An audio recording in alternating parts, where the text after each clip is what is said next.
विचार की प्रौढ़ता, विचार भी बूढ़े होते हैं, विचार की प्रौढ़ता, वैराग्य एवं सद्गुणों से तत्व ज्ञान की प्राप्ति और जीवन मुक्त महात्माओं की स्थिति का वर्णन। ध्यान से सुन लेना, सरल है एकदम। विचार के प्रौढ़ता, वैराग्य एवं सद्गुणों से तत्व ज्ञान की प्राप्ति, सद्गुणों से वैराग्य और सद्गुणों से तत्व ज्ञान की प्राप्ति होगी, और जीवन मुक्त महात्माओं की स्थिति कैसे, उसका वर्णन किया है। उपसम प्रकरण का टॉपिक है, सर्ग है 93 श्री वशिष्ठ जी कहते हैं, श्री राम, किंचन मात्र विवेक पूर्वक विचार से जिसने अपने चित्त का निग्रह कर लिया, उसने जन्म का फल पा लिया। यदि हृदय में इस विचार रूपी कल्प वृक्ष का कोमल अंकुर भी प्रकट हो जाए, तो वही अंकुर अभ्यास योग के द्वारा सैकड़ों शाखाओं में फैल सकता है। विवेक वैराग्य से जिसका विचार कुछ दृढ़ हो गया है, उस पुरुष का शांति, समता, क्षमा, दया आदि पवित्र गुण उसी प्रकार आश्रय लेते हैं जिस प्रकार जल से परिपूर्ण सरोवर का पक्षी और मत्स्य, कच्छप आदि आश्रय लेते हैं। भली भांति परमात्म विषय एक विचार करने से जिसे परमात्मा के स्वरूप का साक्षात्कार हो गया है, ऐसे ज्ञानी महापुरुषों को अविद्या से उत्पन्न अत्यंत रमणीय और विशाल वैभव भी आकृष्ट नहीं कर पाते। कि जो महापुरुष है, अविद्या से अत्यंत रमणीय और विशाल वैभव भी आकृष्ट नहीं कर पाते, और जो अच्छे विचार है वो विवेक वैराग्य से जिसका विचार दृढ़ हो गया है, उस पुरुष का शांति, समता, दया, क्षमा आदि पवित्र गुण उसी प्रकार आश्रय लेते हैं जिस प्रकार जल से परिपूर्ण सरोवर में पक्षी, मत्स्य, कच्छप आदि आश्रय लेते हैं। आ गया समझ में? परमात्मा के यथार्थ ज्ञान से जिसकी बुद्धि विशुद्ध हो गई है, उस महात्मा का यहाँ के विषय, मानसिक वृत्तियाँ आदि और व्याधि ये सब क्या कर सकते हैं, अर्थात वे उसे तनिक भी विचलित नहीं कर सकते। जिसने ज्ञान की चतुर्थ भूमिका प्राप्त कर ली है और जिसने जानने योग्य परमात्मा के स्वरूप का अनुभव कर लिया है, उस धीर वीर ज्ञानी महात्मा पुरुष पर विषय तथा इंद्रिय रूपी डाकू क्या कभी आक्रमण कर सकते हैं? जिस पुरुष का अंतःकरण चलते फिरते या बैठते, जागते या सोते, इन सभी अवस्था में विवेकपूर्ण ब्रह्म विचार से युक्त नहीं रहता, वह मृतक के समान है।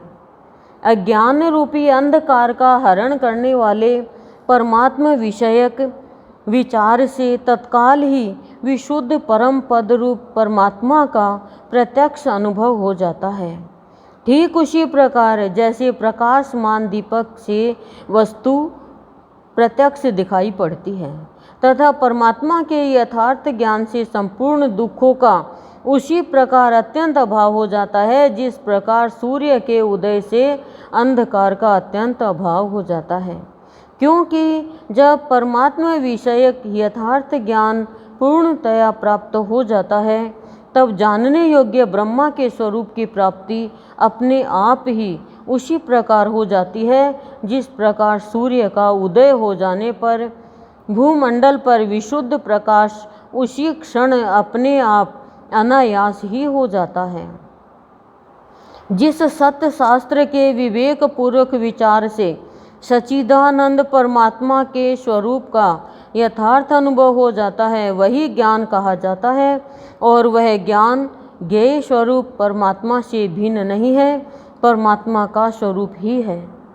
श्री राम, पंडित लोग विवेक पूर्वक परमात्मा विषयक विचार से उत्पन्न परमात्म स्वरूप के अनुभव को ही ज्ञान कहते हैं। उसी ज्ञान के अंदर ज्ञेय उसी प्रकार छिपा रहता है जिस प्रकार दूध के अंदर माधुर्य छिपा रहता है। सम्यक ज्ञान के प्रकाश से आलोकित पुरुष स्वयं ज्ञेय स्वरूप हो जाता है। सम और विशुद्ध स्वरूप विज्ञानानंद घन परमात्मा ही ज्ञेय कहा जाता है। जिसके अंतःकरण में, ये सारे आपको बताए हुए हैं, ज्ञाता, ज्ञेय, ज्ञान, ये जिसके अंतःकरण में आनंद का प्राकट्य हो गया है, वह ज्ञानवान पुरुष किसी भी सांसारिक विषय में नहीं फंसता। जिसके अंदर ज्ञान ने जन्म ले लिया वो सांसारिक विषयों में नहीं फंसता। इसका मतलब आप लगा लो, समस्त संगों से रहित पूर्ण काम जीवन मुक्त ज्ञानी सम्राट की तरह सदा मस्त रहता है। समस्त संगों से रहित पूर्ण काम जीवन मुक्त ज्ञानी सम्राट की तरह सदा मस्त रहता है। सम्राट की तरह मस्त रहता है वो, उसको कोई भी संग साथ नहीं, रहित हो जाता है संग से। और हम तो रुके रुके मैं प्रसाद लेकर आ रही हूँ, और नहीं रुके तो कल मैं नहीं रुकूंगी इसके लिए, जैसे इसके संग के बिना और वो घर ही नहीं पहुँच सकेगी क्या। ऐसा देखा मैंने। और सत्संगी जो होता है नीचे गर्दन करके सीधा जाता है कि और इधर उधर की बात होगी। सत्संगी को तो देख के कोई गुट बना रखा बात करके सत्संग से बाहर निकल के, जैसे सत्संगी निकले उससे पहले तितर बितर हो जाते हैं। वो देखता भी नहीं उनकी तरफ, फिर भी समझ रहे हो। श्री राम ज्ञानी महात्मा पुरुष वीणावंशी की मधुर ध्वनि आदि मनोहर शब्दों में, कामिनियों के श्रृंगार रस मिश्रित कमनीय गीतों में, करताल गंभीर मृदंग तथा चित्र विचित्र कांस्य ताल आदि वाद्यों की ध्वनियों में, चाहे ध्वनि रुक्ष हो या मधुर, कहीं भी प्रेम नहीं करता। आसक्ति रहित ज्ञानी पुरुष कोमल कदली के स्तंभों की पल्लव पंक्तियों से युक्त तथा देवता एवं गंधर्वों की कन्याओं के अंगों के समान अति कोमल अवयव वाली लताओं से युक्त नंदनवन की क्रीड़ाओं में कहीं भी रमण नहीं करता। देखो कितनी हाई लेवल की स्टेज होती है ज्ञानियों की। जिस प्रकार हंस मरुभूमि में रमण नहीं करता, उसी प्रकार स्वाधीन विषय भोगों में भी आसक्ति न रखने वाला धीर तत्वज्ञ किसी भी विषय में रमण नहीं करता। कदम्ब, कटहल, अंगूर, खरबूजा, अखरोट तथा नारंगी, मन तो नहीं चल रहा, मुंह में पानी तो नहीं आ रहा, आदि फलों में दही, दूध, घी, मक्खन मन चल रहा है, चावल, भूख लग रही है, आदि भोज्य पदार्थों में चटनी, शरबत आदि विलासपूर्ण चित्र विचित्र 6 प्रकार के रसयुक्त पदार्थों में, इनके सिवा अन्य फल, कंद, मूल, शाक आदि भोज्य पदार्थों में कहीं पर भी वह परमात्मा के आनंद में तृप्त आसक्ति रहित ज्ञानी महात्मा पुरुष नहीं फंसता। देख लो आप कितनी स्टेज अच्छी बताइए। अब सोच लो, आप कंपेयर तो करो थोड़ी सी। धर्मराज चंद्र, इंद्र, रुद्र, सूर्य और वायु के लोकों को, मेरु, मंदराचल, कैलाश, सह्याद्री तथा दर्दुर पर्वतों के शिखरों को, पर्वतों का नाम बताया, लोकों का नाम बताया, चंद्रमा की चांदनी को, मणि युक्तामय रत्न और सुवर्ण निर्मित महलों को, तिलोत्तमा, उर्वशी, रंभा, मेनका आदि की अंग लताओं को, किसी को भी वह आसक्ति रहित ज्ञानी महात्मा देखना भी नहीं चाहता। और वह विज्ञानानंद घन परमात्मा में परिपूर्ण मान न चाहने वाला मौनी महात्मा शत्रुओं के प्रतिकूल व्यवहार को देखकर भी विचलित नहीं होता। और अप्सराओं को देखे भी नहीं होता। यहाँ तो देखते हैं कहीं खराब सी कुरूप सी औरत दिख जाए तो क्या हो जाए, कईयों का हालत ही डिगमिगा जाए। और अप्सराओं को देख के भी नहीं डिगमिगाते। और देखो मौनी महात्मा शत्रुओं के प्रतिकूल व्यवहार को देखकर भी विचलित नहीं होता। वाह, ये देख लो, कंपेयर कर लो आप, महात्मा है कि क्या है, पापात्मा है, क्या है। हम महात्मा भी नहीं बन पा रहे, पापात्मा रहे नहीं सत्संग में आ गए तो। लेकिन हम तो देखो, ये तो प्रतिकूल व्यवहार से तो हम विचलित होते ही हैं। प्रतिकूल व्यवहार नहीं होता है, हमारा मन कहता है देख उसने कर दिया ऐसे। जो एक ब्रह्म दृष्टि रखने वाला तथा विकार रहित समबुद्धि ज्ञानवान पुरुष है, वह कनेर, मंदार, कल्हार, कमल आदि में कुई फूल का नाम है भी, नीलकमल, चंपा, केतकी, अगर जाति यानी मालती आदि पुष्पों में, चंदन, अगुरु, कपूर एवं कस्तूरी आदि में, केसर, लौंग, इलायची, कंकोल, शीतल चीनी के वृक्ष का भेद, तग्गर आदि अंग रागों में से किसी के भी सुगंध से प्रेम नहीं करता। देख लो कितने सारे फूल बता दिए। जो सच्चिदानंद घन ब्रह्मा के ध्यान में मग्न है वह वज्र के भयावह शब्द से, पर्वत के विस्फोट से एवं ऐरावत आदि हाथियों के चिंगाड़ने से कंपित नहीं होता। तीक्ष्ण छुरे की धारों में या नवीन कमलों से निर्मित सैयों में, सूर्य किरणों से प्रतप्त शिलाओं में या कोमल ललनाओं में, संपत्तियों में या उग्र विपत्तियों में एवं क्रीड़ाओं तथा उत्सवों में विहार करते हुए भी ज्ञानी महात्मा को प्रतिकूल पदार्थों से तो उद्वेग नहीं होता और अनुकूल की प्राप्ति में हर्ष नहीं होता। दोनों चीज से ही अलग होते हैं। वह भीतर से सदा अहमता, ममता एवं आसक्ति से रहित रहता है और बाहर से निःस्वार्थ भाव से कर्म करता रहता है।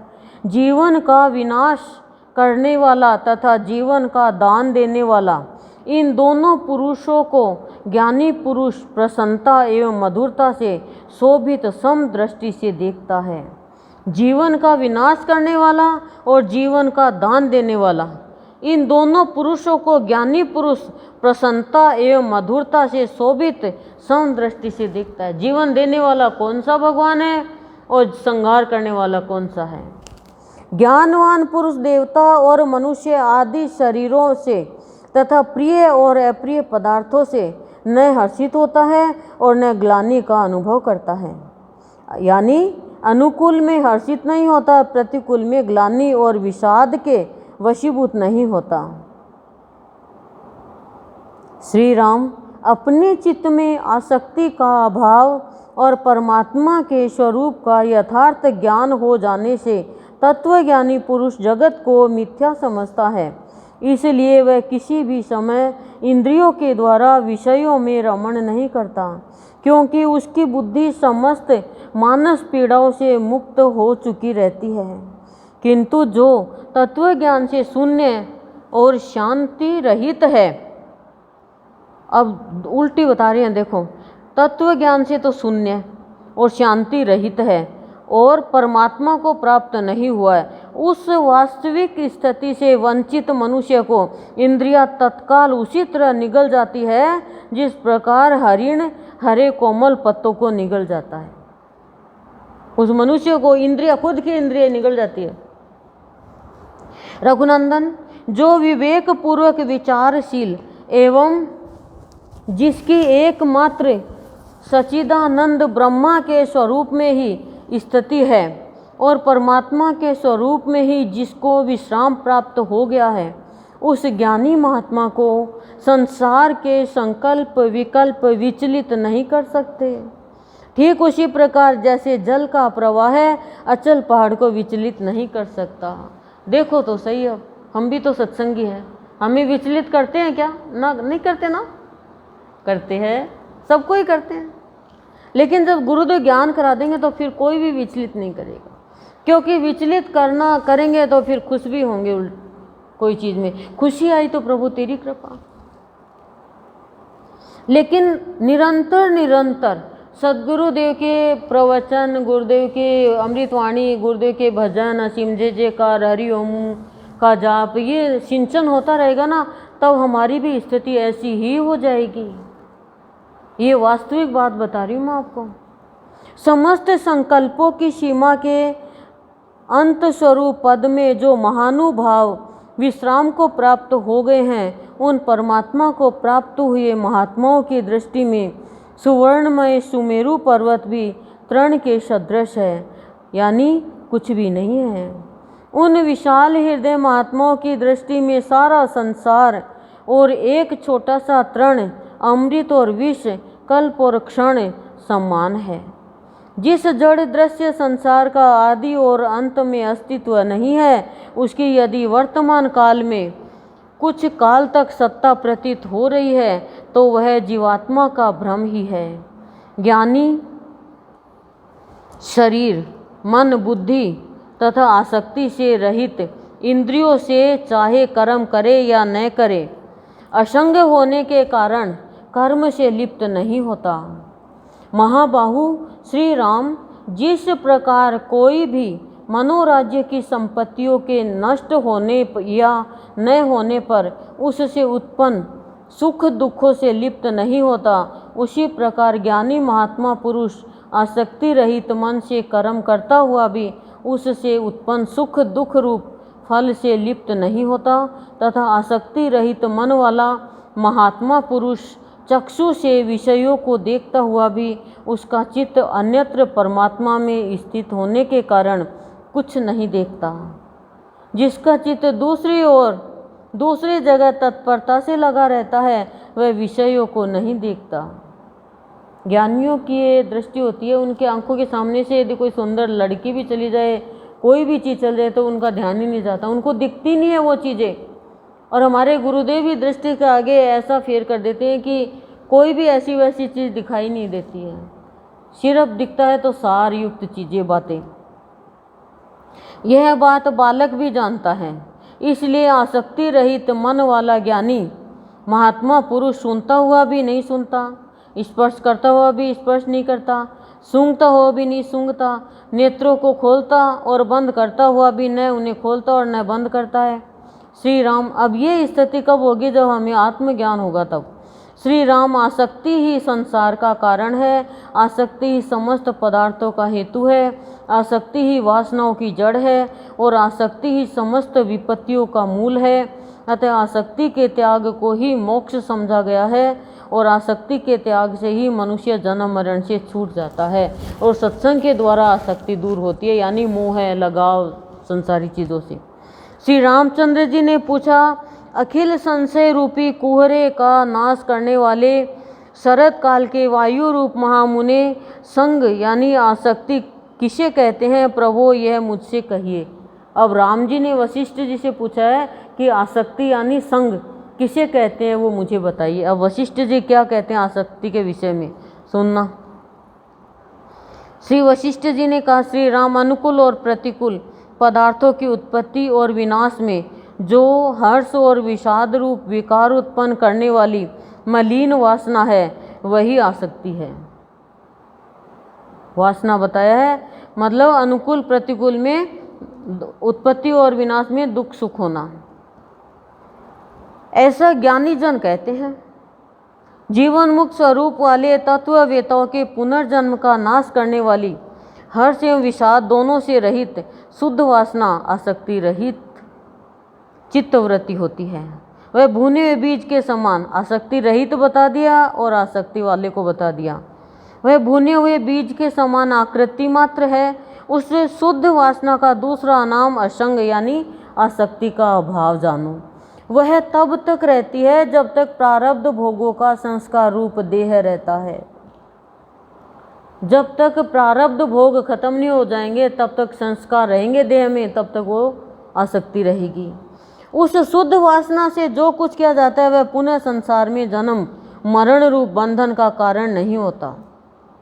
आसक्ति रहित जीवन होने के बाद में दोबारा जन्म नहीं होता। जो जीवन मुक्त नहीं है, जो दीन है, मूढ़चित है, उनकी वासना हर्ष तथा विषाद से युक्त रहती है, वह वासना जन्म मरण रूप बंधन देने वाली होती है। इसी बंधन कारक वासना का दूसरा नाम संग है। यह पुनर्जन्म का कारण है। दोबारा जन्म लेने का कारण बता दिया, देख लो। इस वासना से जो कुछ किया जाता है वह केवल बंधन का ही हेतु होता है। रघुनंदन, यदि तुम दुखों से घबराते नहीं, सुखों से हर्षित नहीं होते और संपूर्ण आशाओं से रहित हो तो तुम असंग ही हो। समस्त व्यवहारों में एवं सुख दुख की अवस्थाओं में समचित रहते हुए ही यदि विचरण करते हो तो तुम असंग ही हो।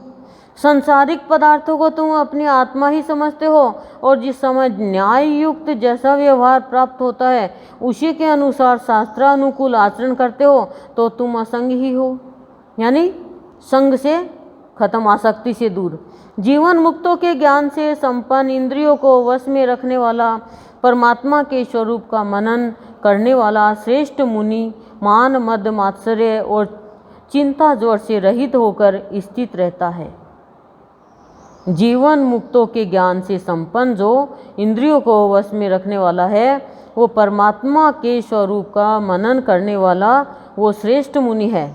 जो परमात्मा के स्वरूप का मनन करता है और इंद्रियों को वश में कर लेता है और जीवन मुक्त के ज्ञान से संपन्न है, वो मान मद मात्सर्य और चिंता ज्वर से रहित है। उसको ना तो कोई मान की जरूरत है, न अहंकार होता है, कोई मान देता हो तो, और न मात्सर्य यानी राग द्वेष, और न चिंता की बुखार चढ़ती है उसकी। श्री राम प्रचुर तर पदार्थों के सदा रहते हुए भी सब में समान भाव रखने वाले तथा बाहर एवं भीतर इच्छा एवं याचना आदि रूप दीनता से शून्य अंतःकरण वाला यह महात्मा एकमात्र अपने वर्णाश्रमोचित स्वाभाविक क्रम प्राप्त न्याय युक्त व्यापार से पृथक दूसरा कुछ भी व्यापार नहीं करता। वर्णाश्रमानुसार परंपरा प्राप्त अपना जो कुछ भी कर्तव्य है,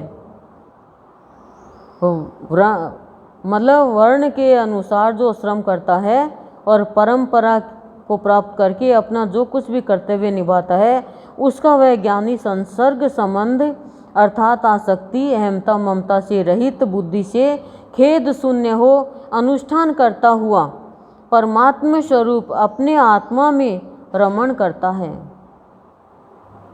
जिस प्रकार मंदराचल पर्वत से मथे जाने पर भी क्षीर समुद्र अपना स्वाभाविक शुक्लपन नहीं छोड़ता, उसी प्रकार आपत्ति अथवा उत्तम संपत्ति के प्राप्त होने पर वह महामति तत्वज्ञ अपना सहज स्वभाव नहीं छोड़ता।